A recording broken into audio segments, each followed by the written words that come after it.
Rumble Johnson and John Jones, man, we got to get that matchup done. They fucked up. I mean, the whole thing is fucked up in that hasn't happened because he's in real danger with Glover.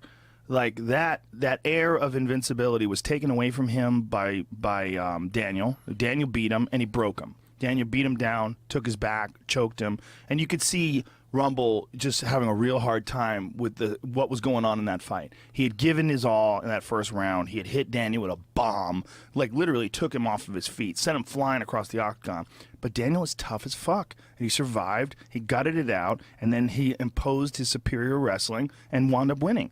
So we lost a lot there because that fight was supposed to be John Jones and Rumble Johnson. And then John Jones and Rumble Johnson would have been fucking epic. Yeah. I mean, that would have been really interesting to see what happens when a guy who hits like Rumble connects with a guy like John. And especially back then when we didn't know, what would happen. We knew that Josh Koscheck had beaten him, that he had real hard time in the later rounds when he was competing at 170. But we also knew that there's no fucking way he should have been at 170.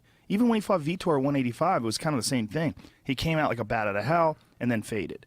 And then we assumed, that he also missed 185 against Vitor. By 7 pounds. Yeah, I mean, he had a notorious problem with his weight. Yeah. So we kind of attributed a lot of his failures to that. And we see him at heavyweight, beat the shit out of Arlovsky, break his jaw in the first round, and just tool him for 3.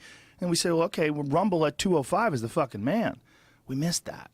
Missed that opportunity. Yeah, I agree. And when you bring up Rumble, Rashad, who trained with both John Jones and Rumble, says Rumble beats him. Now, Rumble only does have one problem. He is a front runner and he does fade a little bit, but that's a big storm that he brings. Ooh. RDA fights that way. Amanda Nunes fights that way. Yeah. Her own teammates were saying, look, if she gets in the second, third round, I don't know about this, but she's going to bring a storm in that first round. Ooh, did she? And I don't think Misha can survive it. I talked to Dustin Poirier. He trains with Amanda, and he said that. He goes, well, if he gets in the later round, her percentage goes down. He said, but I think she's going to come out. She's going to put her foot on the gas, empty the tank in the first. I don't think Misha's going to be around. And he's right. Isn't that fascinating, those fast twitch muscle fiber fighters, those ones who explode, the really dynamic ones? There's a fucking give and a take to everything. Sure. And those ones, they just don't survive into the third, fourth, and fifth round with the same pep. So let's back up. I made a note here on that John Jones thing. Did you follow the whole John Jones drama? And